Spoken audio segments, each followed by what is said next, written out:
Inside the box you'll have the upper mount, the lower mount, the gas spring, and various bolts. You'll also get 3 nut certs and a ball stud. Technically the nut certs are supposed to be installed with a special tool, but I'll show a way of doing it that doesn't require the tool. In order to open your hood further than what stock allows, there's a stopper on each hinge you need to remove. Pull back the rubber that's covering the hinge, then remove that Phillips head screw and the little metal bracket underneath it. Do this for both sides. Now open the hood further and use a temporary prop to keep it open. Now hold the upper mount in place on the hood and use a marker to mark where the holes need to be. When looking at the underside of the hood, the mount will be just to the right of those center 3 bottom holes. This doesn't require high precision, but the center of your marked hole should be about 5/8 inch or 16 mm away from the edge of that stock hole there. If you can, use a center punch to mark the holes. On the other side of the sheet metal you're about to drill, about 1 inch or 25 mm away, is the top surface of your hood. So if you punch through suddenly, you can dent your hood. That's why I'm going to recommend that you don't use a common straight drill bit. Use a step bit like this. I'm drilling the pilot holes with this regular bit that I've cut very short so that it can't punch through very far.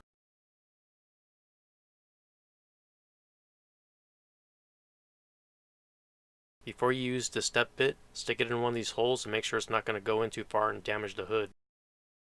If you don't have a tool to install nut certs, you want these holes to be pretty tight, so you're going to drill it out to just under 3/8 inch or around 9 mm. Okay, here's how to install the nut certs without the tool. Screw the extra nut onto the long bolt all the way, and lube the threads of the nut with some WD-40. Then stick that bolt through one of the holes on the upper mount, then screw on the nut cert. It should end up looking like this. Now if you didn't drill the holes too big, the nut cert shouldn't really fit right now. Use a hammer to tap it into place. Now use a 10 mm wrench on the bolt head, then hold it alongside the lower mount, both of those in one hand. Then with your other hand use another 10 mm wrench and start tightening down that nut. You'll get a few full turns out of the nut, then you'll start to feel the tension increase. At that point you're done. You can remove the bolt. You can use this same technique for the other 2 holes, but since I have the tool, I'm just going to use that.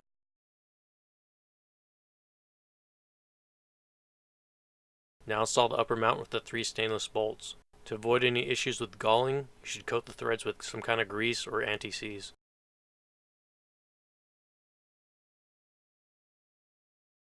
Now install the ball stud on the mount with the ball stud facing the windshield. The hole on the left has the hood open a bit further than stock, and using the hole on the right will have it open almost vertical.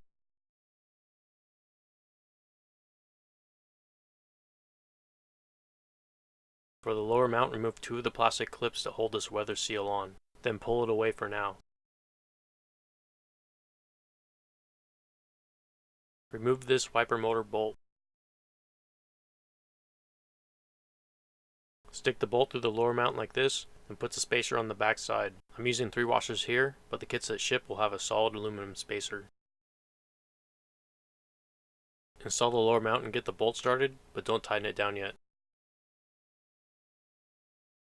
Drop the low profile Allen bolts through the 2 holes on the top, and using an 8 mm wrench, hold the nuts from below while you tighten the bolts. After that, tighten the bolt you left loose before.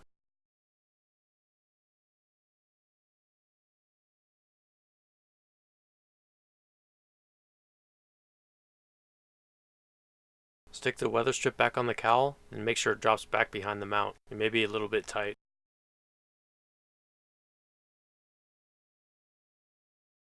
Now you can install the gas spring. You want the rod facing down, and it'll just pop right onto the ball studs.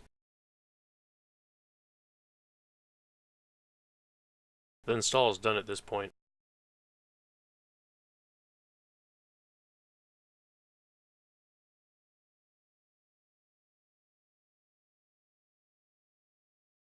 If you need to remove the gas spring, use a pick or a flathead screwdriver to pry up on this clip, and you'll be able to pop it off.